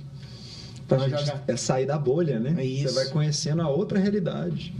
Para nós jogar bola com eles, Alisson, teve que colocar nós dentro de uma quadra e trancou a gente dentro da quadra e colocou o cadeado e os agentes fora. Então trouxe para eles essa questão, cara, eles se importam, eles não estão fazendo acepção. Estão juntos, né? Estão juntos. Lindo. vou até fazer um desafio que você está falando de socioeducativo. Perdão.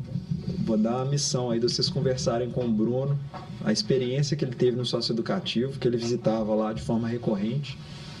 Peça água. E a história de um... Aqui, acabou. Traz mais água aí se tiver, por favor. A história de um menino que era de uma cidade que a família do Bruno era. O menino sofreu um bullying lá dentro do socioeducativo. O pessoal chamava ele de da roça, etc, etc. E aí a gente interviu e o Bruno teve uma experiência muito legal com ele. Depois que o menino saiu, foi lá visitar ele lá na cidade. Super legal. Então depois você coleta esse relato do Bruno aí. Esse relato tá nesse livro aqui. Uau. Esse livro aqui é um livro de histórias de vários projetos sociais diferentes. O tio Flávio, que eu falei com vocês, foi quem agregou todos os grupos e fez as histórias. A gente tem 3 histórias aqui do Eleva, 3 histórias de legendários também. Legendário. E é um livro que é muito legal, que a gente vê que as experiências que a gente vive dependem muito de onde a gente vai. E isso é uma coisa que me marcou também. Por quê? Porque a gente não vive se a gente não for. Uau. E aí, esses dias, a gente teve lá no... Você podia repetir a frase. As experiências, fala de novo aí. Isso é para anotar. As experiências que a gente vive. As experiências que a gente vive, elas são marcantes. Mas a gente não vive se a gente não for nesses locais. Uau. Então, a gente teve casos aqui, por exemplo, de a gente ir num albergue de morador de rua. Vamos pegar aí a escória da sociedade, né? Quem se importa? Pouca gente está indo lá tratar, cuidar, etc.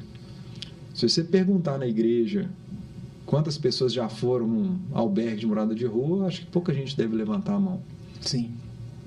Mas semana atrasada a gente estava lá, 6 milagres de cura acontecendo. Uau. E aí a gente vê, né? Com quem que Jesus andava?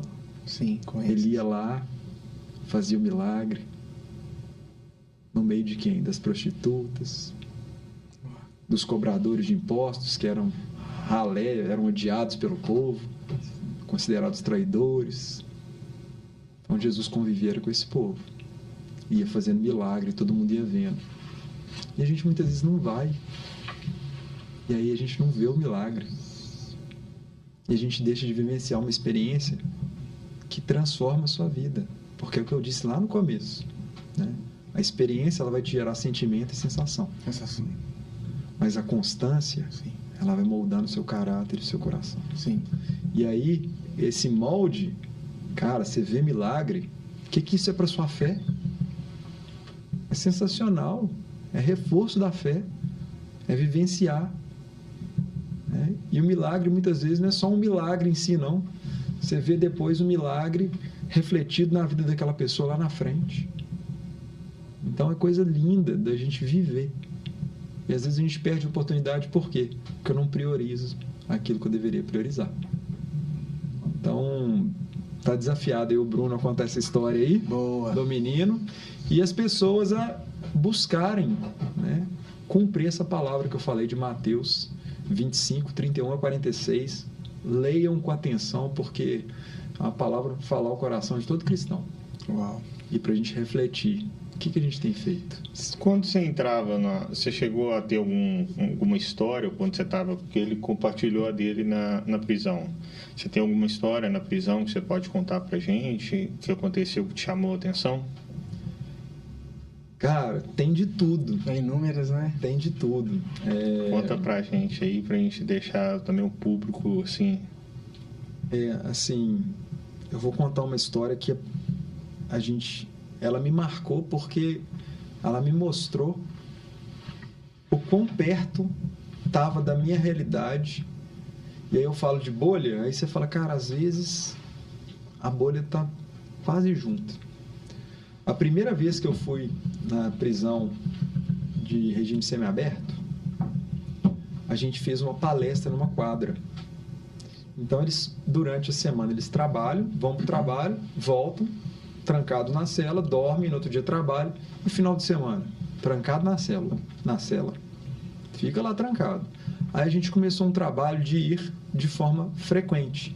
Eles tinham pedido para o tio Flávio ir toda semana como tio Flávio cultural. O tio Flávio falou, cara, eu não consigo toda semana, mas eu vou arrumar uns parceiros para irem aqui. Então o Eleva começou a ir, um final de semana, Defensoria Pública outra, tio Flávio outra, e a gente foi fazendo isso.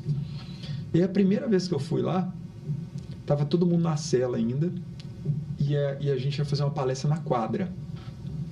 E a primeira coisa que a gente viu era um dos detentos lá puxando a fiação do bebedouro para a gente poder ligar o projetor e projetar a palestra num telão que tinha lá. Então só estava ele, os outros todos presos. E aí eles falaram, podem entrar na quadra. Aí entrei, cumprimentei. O cara cumprimentou e tal, e perguntou, de qual igreja que vocês são? Aí eu falei, eu sou lá da Igreja Batista Central. Aí ele falou, no Luxemburgo? Eu falei, é. Ele falou, também era de lá. Cara, era. Eu falei, ah, tá. Como a gente não pergunta o que é, não perguntei, mas fiquei morrendo de curiosidade, né? E aí ele falou, pois é, cara, uma época boa da minha vida. Eu falei, é mesmo? O que você gostava de lá? Que eu não estou perguntando por que ele está na prisão. Estou só trocando uma ideia com ele. Boa. E aí ele foi falando, ele falou, cara, Renato Mimessi me ajudou demais, era meu líder de célula. Renato Mimessi hoje é genro do pastor Paulo, nosso líder de louvor lá na igreja. E ele falando, cara, o Renato pagou um acampamento para mim de carnaval, foi os melhores dias da minha vida. Que bacana, velho. Ele falou, depois eu vacilei. E aí começou a contar a história dele, de como que ele foi parar ali na prisão, etc, etc. E aí ele falou, cara, eu preciso mudar minha vida, eu preciso voltar, né? Preciso voltar para Jesus e tal. Eu falei, claro. E a gente orou junto ali. E aquele dia tinham ido comigo 2 outras pessoas lá da igreja, 2 legendários, amigos meus, muito amigos, Tiago Reis, famoso TR, e o Marcos Macedo, conhecido como Talibã. E aí a gente ali conversamos, etc. Todos conversamos com essa pessoa lá. E aí fomos embora. Aí, na célula de segunda-feira, isso foi sábado. Segunda-feira, o Talibã na célula, era dia do amigo na célula, então convidando pessoas que ainda não participavam da célula para irem lá. E foi uma moça que tinha ido uma única vez 6 meses atrás. E aí ela estava lá com a filha. E aí ele falou que sentiu no coração de testemunhar como é que foi lá na prisão, a gente dando a palavra, falando para eles, orando com eles. E aí ele contou esse caso. E aí ela chamou ele no canto, no final da cela, e falou, por um acaso o nome dele é tal? Aí ele falou, é. Pois é, ele me ligou esse final de semana, me pedindo perdão. Ele é o pai da minha filha. Uau. Cara, se não foi Deus que colocou a gente naquele dia, ele estava lá 3 dias, esse detento. Há 3 dias ele tinha saído fechado para o semiaberto. Se não foi Deus que levou a gente ali naquele dia e colocou ele para fazer aquela questão da fiação do bebedouro, eu não sei mais o que é, entende? Deus. E aí Deus queria o quê? Construir algo no coração dele, daquele moço que estava lá, que errou, estava pagando preço. Mas ele usou a gente para isso e abençoou a família dele depois. Então a gente vai vivendo essas histórias e você fala, cara, isso é vida, Deus nos chamou para isso. E aí as pessoas perguntam para mim, você fica feliz quando você faz trabalho social? Aí eu falo, é óbvio que eu não faço para mim, mas é óbvio que eu fico feliz. Sabe por quê? Porque eu fui criado para isso. Uau. Esse é o propósito, né? Amar a Deus sobre todas as coisas e amar o próximo como a si mesmo.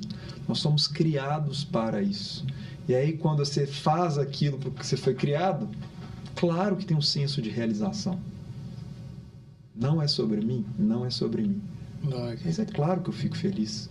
Por quê? Porque eu estou cumprindo um propósito de Deus para a minha vida. Então a gente se alegra muito, Muito. por causa disso. E aí o pessoal todo que vai pela primeira vez fala, dá uma sensação boa, né? Eu falei, é claro que dá, você foi criado para isso. A origem, né? A gente Você sente. foi criado para isso. Então faça que você vai sentindo isso cada vez mais. Isso te aproxima de Deus. Você falou muito bem, viu? Aqui, coloca aí o Instagram lá, pra gente ver aqui o Instagram do Movimento Eleva. Vai colocar aqui também pra gente ver. Eu vou voltar uma pergunta com você, mas é uma pergunta conciliada que você já respondeu, mas é porque eu vejo que ele gera muito tempo, o Movimento Eleva. Como é que é para você gerir a agenda com trabalho, família, igreja e Movimento Eleva agora? Agora eu quero esse... Eu vou aproveitar para ele falar que você tem que concluir aquilo que você começou, priorizar aquilo que Deus prioriza. Você lembra que você estava falando sobre? Exatamente. Então, sim. Priorizar aquilo que Deus prioriza. Então, Deus em primeiro lugar, aí vem família, aí vem trabalho, igreja, amigos, né? Vem um tanto de coisa ali. Sim. É meio que equilibrar os pratinhos mesmo, né? Tem hora que eu consigo dar mais atenção para um lado, tem hora que eu consigo dar mais atenção para o outro. Mas eu aprendi uma coisa, que a gente precisa de muitos recursos. Sem recursos a gente não faz nada. O que são recursos? Pessoas. Uau. Por quê? Eu não tenho recurso financeiro para bancar muita coisa. Mas se eu consigo, você consegue, a gente junta, cara, nós somos os recursos. Então a gente junta. Quantas vezes a gente não faz uma vaquinha para ajudar alguém? Então a gente vai somando. Então, você trazer pessoas que querem fazer o bem, você tem um recurso. E aí é direcionar as pessoas. Então, eu não vou em todas as coisas, eu fui para conhecer.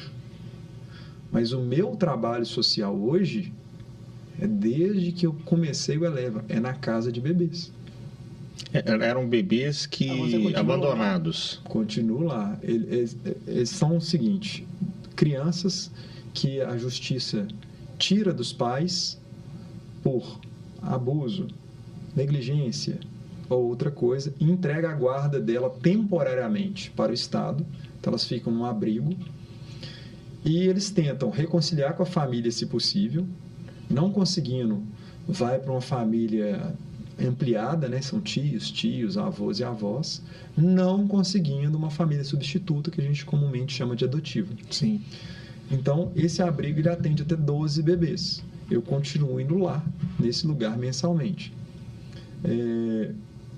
Às vezes eu não consigo ir, mas, como tudo na vida, a gente tem que ter recurso.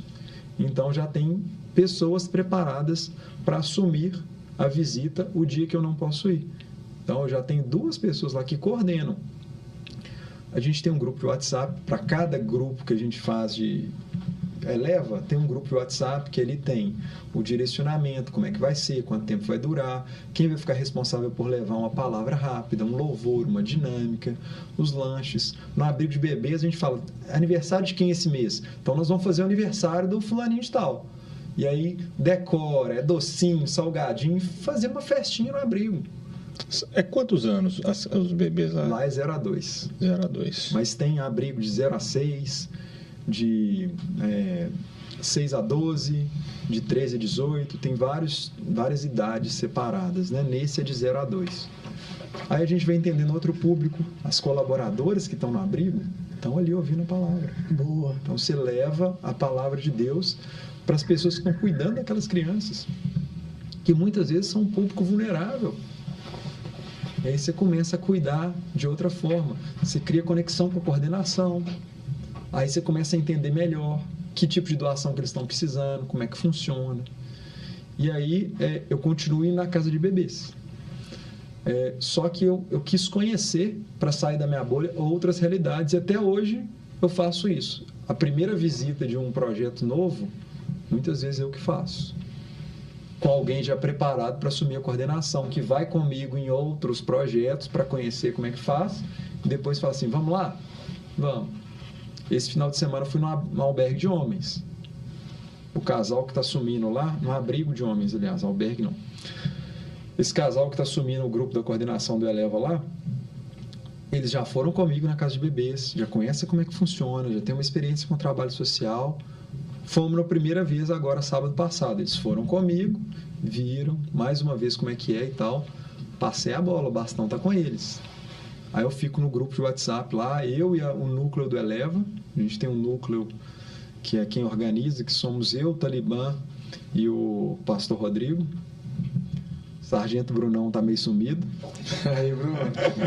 Bruno, aí... Mas ele assumiu muita coisa, ele tá perdoado. Mas o Brunão é parceirão demais e quando precisa a gente troca uma ideia. E aí é o seguinte, a gente participa dos grupos e dá uma orientação. Então, eu já tenho pessoas que coordenam esses grupos. Então, visita no lar de idosos Cristo Rei. Eu tô lá no grupo, eu não preciso fazer nada. Eu só acompanho o que eles estão fazendo. Para precisar dar algum direcionamento e tal. Eu tenho contato com a coordenação do Eleva lá. Eles têm contato com o coordenador do abrigo e vão fazendo. Abrigo tem vários, né? A casa de bebês que eu vou. Então tem uma coordenadora, eu tenho contato com ela.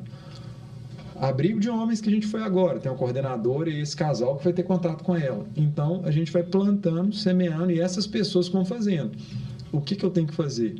Como núcleo do Eleva e junto com o pastor Rodrigo e com o Talibã, identificar lugares que estão precisando, e aí muitas vezes as pessoas nos pedem, preparar as pessoas para irem e assumirem um grupo e oferecer isso na igreja. Da última vez que a gente abriu lá, cara, ficha aí, a gente achou que havia umas 50, 100 pessoas, vieram 200 pessoas querendo participar. Deus. Então, cara, 200 pessoas. Qual que é o público que você quer? Bebê? Vou te colocar no grupo de casa de bebês. Qual que é? Criança? Criança. Idoso? Idoso. Morador de rua? Morador de rua. Então, construímos lá a lógica, colocamos as pessoas nos grupos. Aí, elas começam a ir.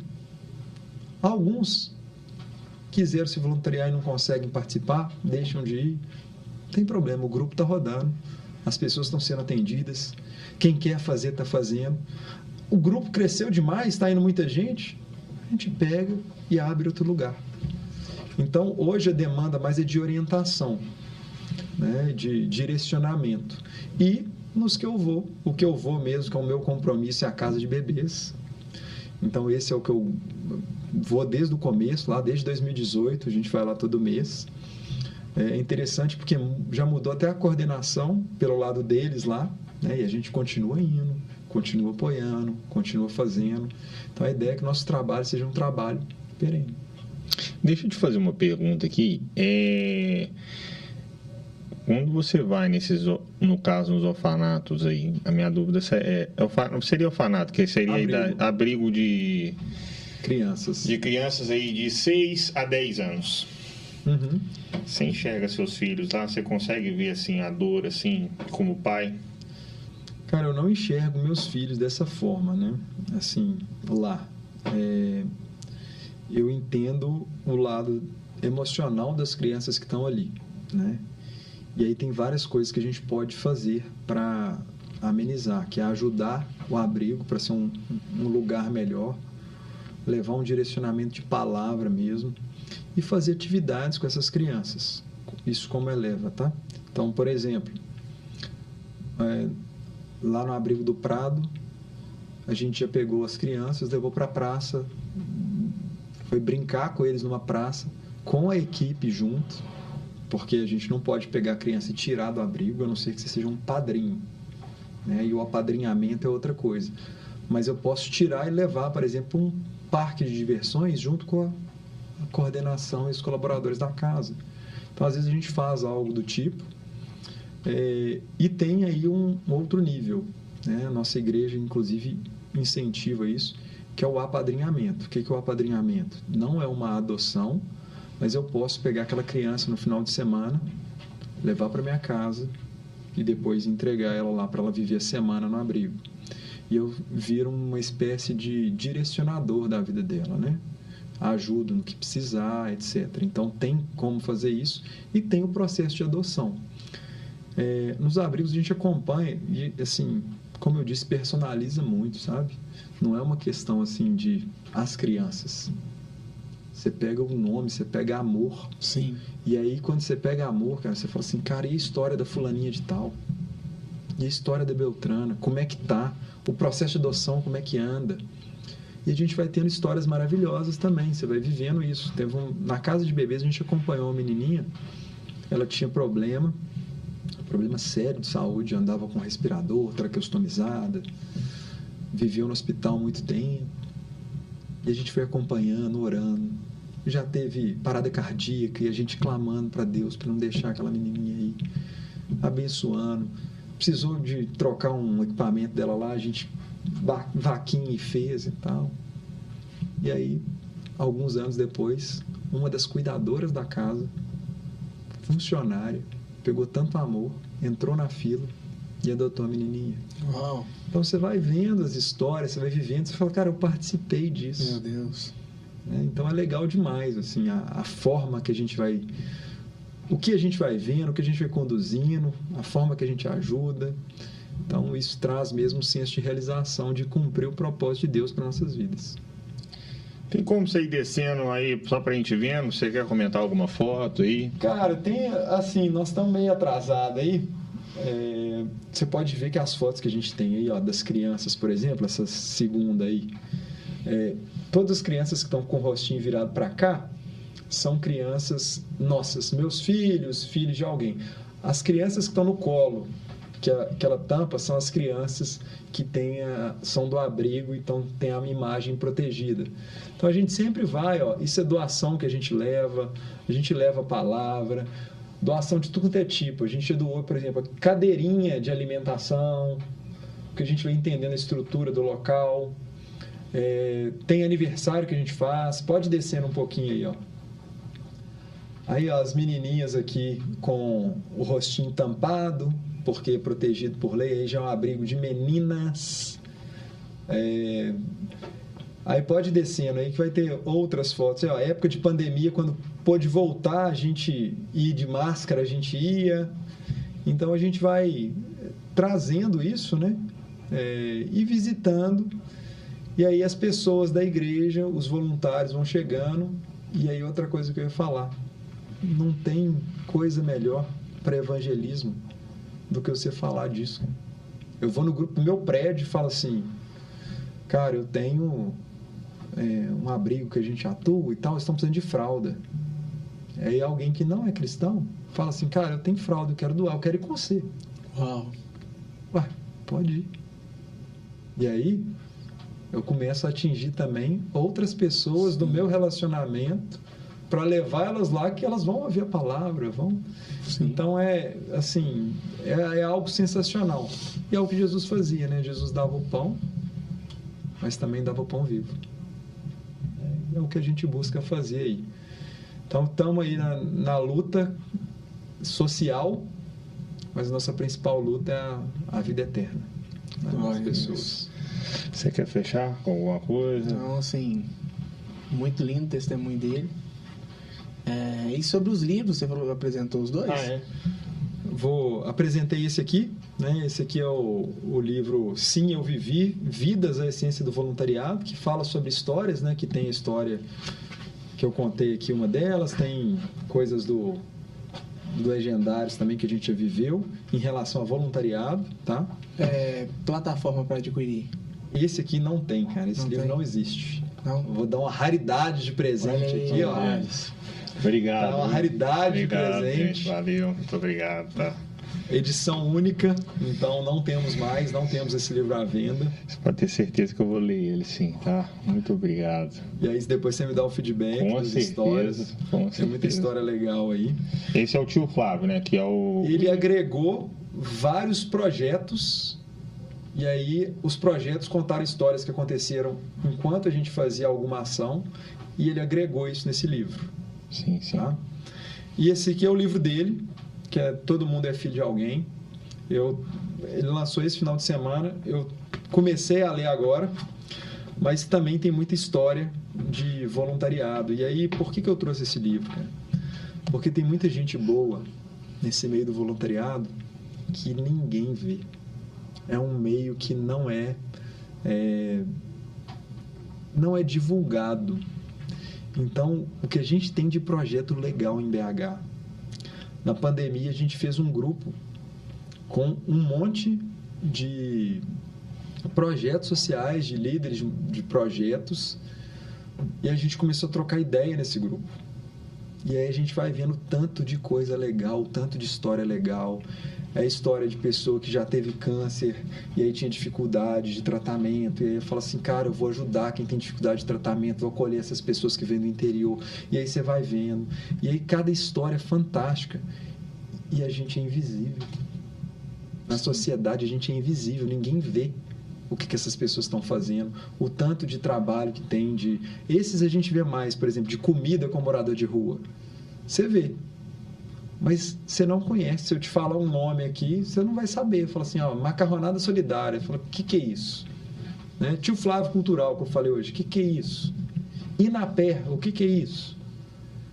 Então, as pessoas não conhecem. Então, você vai gostar, que tem várias coisas diferentes aí. E aí eu trouxe esse livro para falar. Tem muita gente boa fazendo muito trabalho legal de voluntariado. Boa. Histórias inspiradoras. Sim. E que fazem muita diferença na sociedade. Né? Então, tem muita gente bacana aí no mundo para a gente conectar com elas. E eu queria dizer uma outra coisa, né? Fugindo um pouquinho do assunto, que é um conselho, na verdade. Cara, busque estar com pessoas melhores do que você. Eu busco isso todo dia. Tio Flávio é muito melhor do que eu em voluntariado, ação social e tal. Eu falo, cara, esse cara é minha inspiração. O meu chefe, presidente lá, Rodrigo Felipe, cara, eu não conheço um empresário que saiba fazer empresas crescerem rápido igual ele. Um cara que saiu da pobreza e conseguiu uma ascensão meteórica. Eu falo, cara, esse cara sabe fazer, sabe ser bem sucedido, sabe ganhar dinheiro, quero aprender com ele. Cara, na igreja, cara, o Duda foi líder do nosso louvor lá, o cara mais ungido que eu conheço. Cara, quero estar perto de você. Por quê? Porque a gente vai aprendendo, vai absorvendo. Então, busquem estar perto de pessoas melhores do que a gente e conectar com pessoas que têm o mesmo coração, que querem fazer. O Eleva surgiu assim. Sim. Brunão, Talibã, Rodrigo, pessoas que, cara, vão conectar. E aí você vai construindo junto. E junto é muito melhor. A gente vai muito mais longe e o fardo é muito mais leve, porque a gente divide. Então fica fácil, fica tranquilo. Nossa, tranquilo, verdade. Nossa, você falou muito bem. Você quer... Não, se mova, né? Ele falou que quer viver o sobrenatural, ter experiências com Deus. Saia do lugar onde você está. Deus convida Abraão, né? Sai da sua terra, da sua parentela. Então, para viver o sobrenatural, nós temos que sair realmente da zona de conforto, do comodismo. Da bolha. Da bolha. Isso mesmo. E eu creio que você também vai vivenciar o sobrenatural. Eu fui impactado e fui aqui com as histórias que ele contou. E eu queria... Você pode falar onde que é esse abrigo de crianças, para alguém quiser ir visitar? Na verdade, qualquer coisa que precisar, pode entrar em contato via mensagem aí no Instagram do Movimento Eleva, que a gente responde por lá. Boa. Segue então, lá, gente. Qual que é o movimento? Como que tá aí no Instagram? @Movimento Eleva. Ou então, se quiser me mandar mensagem direto também, o meu é bem fácil, Marquinhos BH. Aí. Segue lá, conversa com ele, visite uma casa. Deus vai te usar, você vai ser um instrumento de Deus e vai viver o sobrenatural. Obrigado. Obrigado mais uma vez por você estar aqui comigo, viu? Tamo junto. Foi maravilhoso esse papo aqui. Marcos, estou impactado até agora, viu? Na hora que eu liguei pro Bruno, eu falei, quem é o Marcos? Ele falou assim comigo, pode ficar tranquilo que ele vai te dar uma aula para você. E deu uma aula tanto para mim quanto pro Carlos. Nada disso. Obrigado, nada não. E geralmente o final, eu faço um bate-bola, eu falo uma palavra, você fala outra, pra gente ver o final aqui, o resumão de tudo aqui. Beleza. Vamos lá? Vamos lá. Você topa? Topo. Igreja. Crescimento. Trabalho. Responsabilidade. Família. Amor. Sucesso. Equilíbrio. E a última palavra, e a mais especial que tem nesse momento aqui nosso aqui, é a palavra Marcos Haroldo Júnior. Uma palavra para ele. Servo. Muito obrigado, viu, cara? Foi uma das melhores que eu já fiz aqui. E ó, eu aprendi muito e ele aprendeu muito. Nós dois estamos arrepiados aqui com você, viu, cara? Eu é que Parabéns. agradeço a oportunidade, né, da gente estar aqui batendo um papo. É sempre bom a gente ter essas trocas, né, falar de vida e conhecer um ao outro. Então é muito bom. Eu dei uma olhada aí nos episódios anteriores. Fiquei até tenso. Cada gente boa aí. Cara, você entrevistou Leandro Figueiredo. Leandro Figueiredo foi meu colega na pós-graduação, aluno do tio Flávio. Ele é meu, Você conheceu lá. eu gosto muito dele. Então, muita gente em comum, né? A gente vai conversando, vai descobrindo. Muita gente boa, né? Então, bom demais. Parabéns aí pelo podcast. Continue no caminho aí, cara. Você vai longe, bacana demais. Obrigado pela oportunidade de compartilhar o que move a minha vida. Então, brigadão mesmo. Eu é que agradeço. Então, obrigado também, gente. Segue o Movimento Eleva. Eu acho que isso aqui foi maravilhoso. Eu vou participar junto com você no final. Quero conversar com você. Bora. Então é isso, gente. Um abraço. Muito obrigado. Foi um episódio que me marcou bastante aqui. Com certeza marcou o Carlos também. Obrigado, viu, meu amigo? Tamo junto. Valeu. Deus abençoe. Valeu.